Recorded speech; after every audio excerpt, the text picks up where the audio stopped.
गर्मी के दिनों में आग लगने की घटनाएं बढ़ने लगती हैं। ऐसे ही एक हादसे की खबर इंदौर से, जहां ऑटो पार्ट्स फैक्ट्री में आग लग गई। ये फैक्ट्री राऊ थाना इलाके के रंगवासा में स्थित है, जहां किसी अज्ञात वजह से आग लग गई। हल्की सी लगी ये आग देखते ही देखते आग के गुबार में बदल गई। फैक्ट्री का अधिकांश हिस्सा आग की लपटों में समा गया। मौके पर दमकल विभाग को सूचित किया गया। दमकल विभाग की कई गाड़ियां आग पर काबू पाने के लिए पहुंची। घंटों की कड़ी मशक्कत के बाद आग पर काबू पाया जा सका, लेकिन आग पर काबू पाने से पहले की ये तस्वीरें देखिए। इन्हें देखकर समझ आ जाएगा कि आग कितनी भयंकर लगी है। आग की लपटें तो है ही, साथ ही धुएं का गुबार भी इतना कि दम फूल जाए। तस्वीरों में साफ नजर आता है कि आग ने फैक्ट्री के एक बड़े हिस्से को अपनी चपेट में ले लिया। आग लगने की इस घटना में लाखों का सामान जलकर खाक हो गया।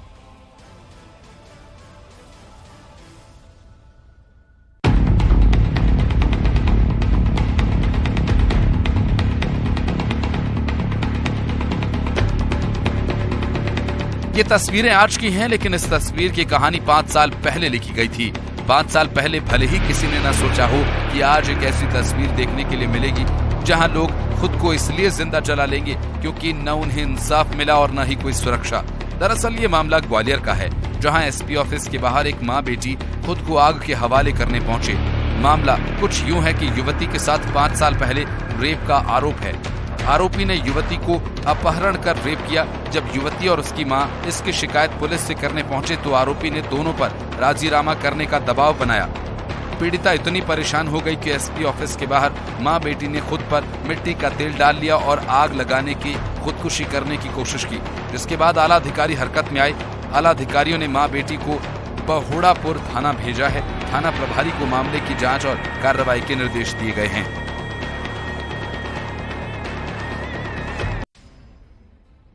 बंदरों का कोई घर नहीं होता। पेड़ पौधे, पुल, जंगल, ये वो तमाम जगहें हैं जहां बंदर मंडराते रहते हैं, खाने की तलाश में घूमते रहते हैं। अब एक ऐसी ही तस्वीर निकलकर सामने आ रही है जहां 3 बंदर एक रेलवे ब्रिज पर फंस गए। तस्वीरें देखिए कैसे ये तीनों बंदर भूखे प्यासे ब्रिज पर फंसे हुए हैं। यह रेलवे का ब्रिज है। दरअसल मीटर गेज को ब्रॉडगेज में परिवर्तित करने के साथ ही नर्मदा नदी पर नए पुल का निर्माण किया जाना है। इसके लिए बीते कई दिनों से विभाग द्वारा टेंडर कर पुराने ब्रिज को तोड़ा जा रहा है। ब्रिज के एक हिस्से को 15 दिन पहले ही तोड़ दिया गया था, वहीं दूसरे हिस्से को 3 दिन पहले तोड़ा गया। इस बीच 3 बंदर 3 दिन से पुल के बीच में फंसे हुए हैं। तस्वीरों में देखिए ये बंदर, 3 लाल मुंह के बंदर कैसे फंसे हुए हैं। दोनों तरफ से निकलने के लिए अब इनके पास कोई रास्ता नहीं बचा है। इसके चलते बीते 3 दिनों से ये भूखे प्यासे बंदर पुल पर भटक रहे हैं। मां नर्मदा प्राणी सेवा संस्था समिति के लोगों ने इन बंदरों को बचाने के लिए वन विभाग और प्रशासन से अपील की है। ठेकेदार द्वारा जब ब्रिज का निर्माण तोड़ा जा रहा था, तब सभी बंदरों को बाहर निकाल दिया गया था ताकि उन्हें किसी प्रकार का नुकसान ना हो, लेकिन पता नहीं कब ये 3 बंदर पुल पर ही रह गए। अब पुल को दोनों तरफ से तोड़ा जा चुका है। ऐसे में बंदरों को ब्रिज से निकल पाना मुश्किल हो रहा है और बीते 3 दिन से ये बंदर भूखे प्यासे ब्रिज पर हैं।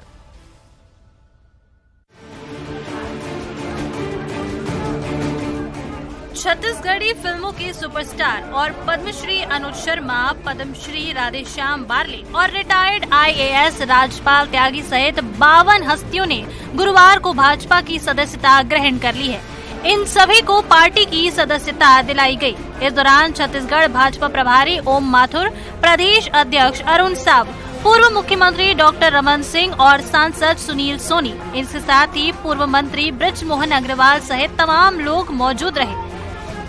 एक्टर अनुज शर्मा के साथ भाजपा में शामिल होने वालों में फिल्म डायरेक्टर, कोरियोग्राफर, वकील सहित कई बड़ी हस्तियां शामिल हैं। इनके अलावा मौर्य समाज के अध्यक्ष राजेंद्र नायक पटेल, विजय कुमार ध्रुव, पूर्व पार्षद अमर बंसल, पूर्व एडवोकेट निशांत कुमार श्रीवास्तव शामिल हैं। अनुज शर्मा के 2008 के चुनाव के दौरान भी भाजपा में शामिल होने की खबरें आई थी। अनुज भाटापारा के मूल निवासी हैं। अटकलें हैं कि अनुज को भाटापारा विधानसभा से ही बीजेपी अपना उम्मीदवार बना सकती है।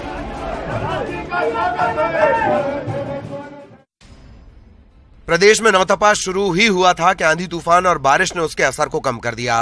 प्रदेश में आए दिन बवंडर देखने के लिए मिल रहे हैं।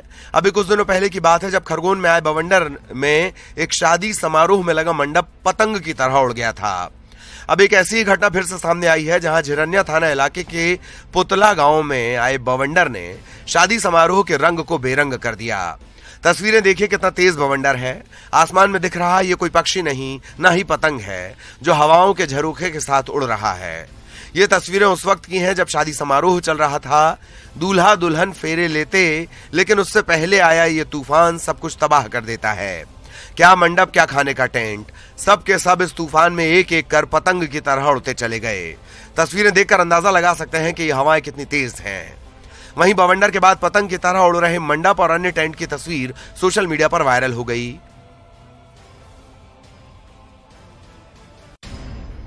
ये 24 साल के बाद पहली दफा है जब नौतपे का असर बेअसर हो गया।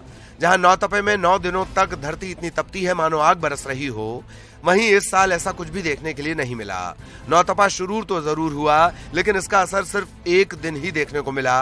पिछले कुछ दिनों से प्रदेश के कई शहरों में आंधी तूफान और बारिश का असर देखने को मिल रहा है। अरब सागर और बंगाल की खाड़ी से आ रही ये नमी मौसम को इतना ठंडा कर चुकी है कि जो अधिकतम तापमान नौतपे में 45 डिग्री को पार कर जाता था, वो अब 38 डिग्री के आसपास पहुंच गया है।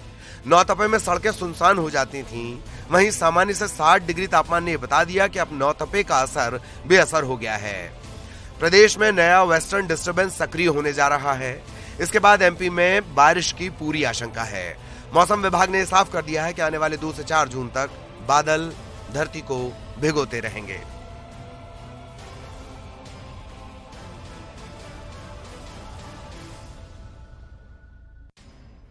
वैसे तो देवी अहिल्या का नाम आते ही सबसे पहले इंदौर का नाम जहन में आता है। देवी अहिल्या ने अपने शासनकाल में ऐसे फैसले लिए जिन्हें जानकर आप हैरान रह जाएंगे। उनमें जितनी शिव भक्ति थी, प्रजा के लिए वो जितनी मृदुभाषी थी, राजपाट के नियमों में उतनी ही सख्त भी थी। नियमों के पालन के मामले में वो अपने पति पुत्र के प्रति भी सख्त रहती थी। अब उनकी जयंती पर खरगोन के महेश्वर में भव्य शोभा यात्रा निकाली गई। ये शोभा यात्रा धननगर बारोड़ समाज के अगुवाई में निकाली गई। इस शोभा यात्रा में हजारों लोग शामिल हुए। यात्रा के दौरान मां देवी अहिल्या के जयघोष से पूरा महेश्वर गूंज उठा। तस्वीरें शोभा यात्रा की हैं, जहां शोभा यात्रा के दौरान अपार भीड़ देखने को मिली। कांधे पर पालकी रखकर लोग आगे बढ़े, तो वहीं मां अहिल्या को लोगों ने माल्यार्पण किया।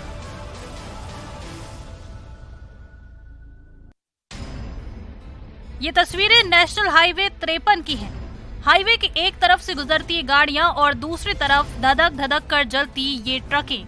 ये महासमुद्र की तस्वीरें हैं, जहां नेशनल हाईवे 53 पर एक के बाद एक 3 ट्रक आपस में टकरा गए। ये टक्कर इतनी जोरदार थी कि देखते ही देखते ट्रक में आग लग गई। टक्कर के बाद आग भी किसी एक ट्रक में नहीं, बल्कि तीनों ही ट्रक में लग गई और फिर तीनों ट्रक धू धू कर जलने लगे। गनीमत ये रही कि आग लगने के बाद ड्राइवर ने चालाकी दिखाते हुए ट्रक से छलांग लगा दी, जिसके बाद उसकी जान बच गई। अब एक बार फिर से इन तस्वीरों को देखिए, कैसे आग धधक धधक कर फैल रही है। आग की लपटें इतनी तेज उठ रही हैं।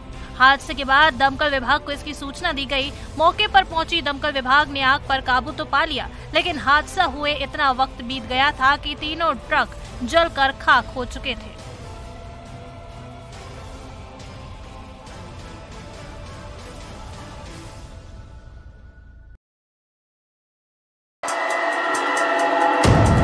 दिन रात खून पसीना एक करके बुरहानपुर जिले के केला उत्पादक किसानों ने केले की फसल उगाई और उनकी देखभाल के लिए कई जतन किए, लेकिन पल भर की हवा, आंधी और तूफान ने फसलों को एक ही झटके में तहस नहस करके रख दिया। इस आपदा के बाद किसानों पर आर्थिक संकट का पहाड़ टूट पड़ा है।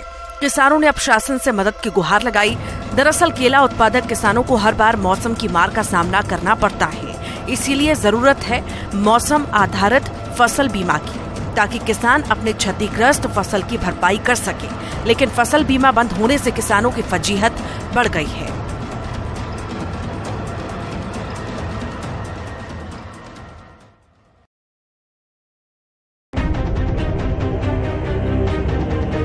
सतना में युवक कांग्रेस ने जोरदार प्रदर्शन किया। युवक कांग्रेस के राष्ट्रीय अध्यक्ष बीवी श्रीनिवास के नेतृत्व में शहर में रैली निकाली गई और कलेक्ट्रेट का घेराव किया गया। हालांकि पुख्ता सुरक्षा व्यवस्था के चलते प्रदर्शनकारियों को कलेक्टर कार्यालय के गेट पर ही रोक दिया गया। इस दौरान पुलिस और प्रदर्शनकारियों में जमकर झूमाझटकी हुई।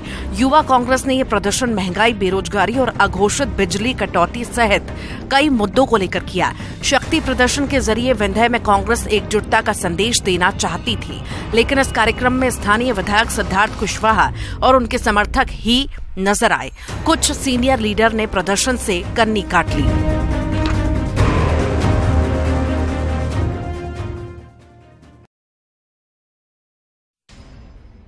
स्टंटबाजी की कई वीडियोस तो आपने देखी होंगी और ये वीडियो और खबर कुछ ऐसी ही है जहां कुछ लोग नियमों की धज्जियां उड़ा रहे हैं। ये तस्वीरें नर्मदापुरम की हैं, जहां रेलवे स्टेशन पर 2 युवकों का कारनामा सामने आया।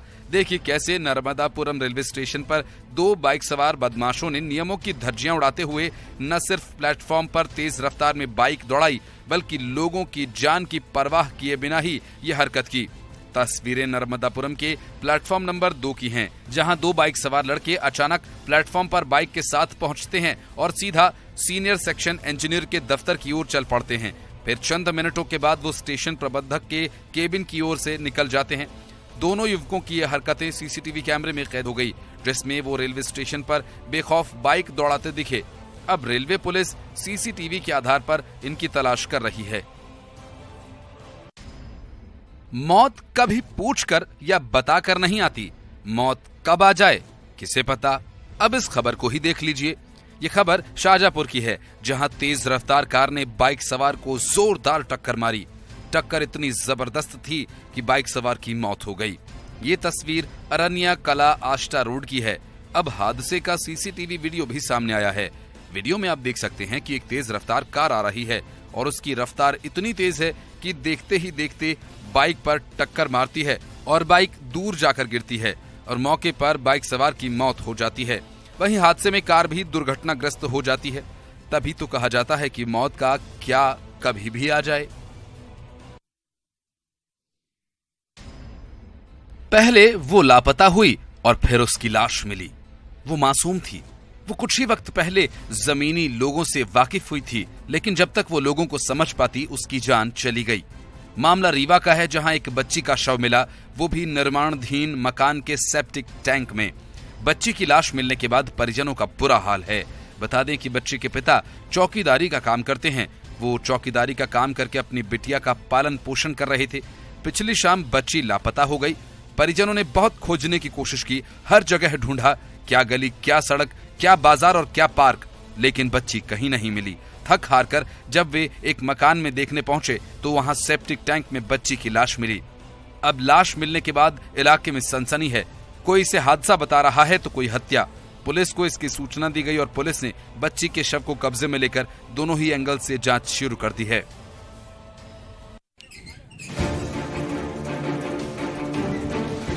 ये कैसी व्यवस्था है? बड़े बड़े दावे इस तस्वीर को देखने के बाद खोखले नजर आएंगे। ये तस्वीर बताएगी कि आज भी प्रदेश में स्वास्थ्य व्यवस्था का क्या हाल है। तस्वीरें दमोह के पथरिया की हैं, जहां एम्बुलेंस नहीं मिलने के चलते एक शख्स का शव परिजन खाट पर लाद कर ही ले गए। दरअसल राजेश नाम के शख्स ने ट्रेन के आगे कूदकर खुदकुशी कर ली थी। पुलिस ने शव को पोस्टमार्टम के लिए भिजवाया और उसके बाद अस्पताल ने शव को परिजनों को सौंप दिया। परिजनों ने शव को ले जाने के लिए अस्पताल से एम्बुलेंस की मांग की, लेकिन अस्पताल ने एम्बुलेंस देने में असमर्थता जताई। एक तो परिवार के पास अपने के खो जाने का गम है, ऊपर से ऐसी व्यवस्था। आंखों में आंसू लिए परिजन शव को खाट पर ले जाने को मजबूर हैं। तस्वीरों में देखिए कैसे परिजन शव को खाट पर रखकर ले जा रहे हैं, जिसके बाद शव को खाट पर लाद कर परिजन अंतिम संस्कार के लिए लेकर पहुंचे।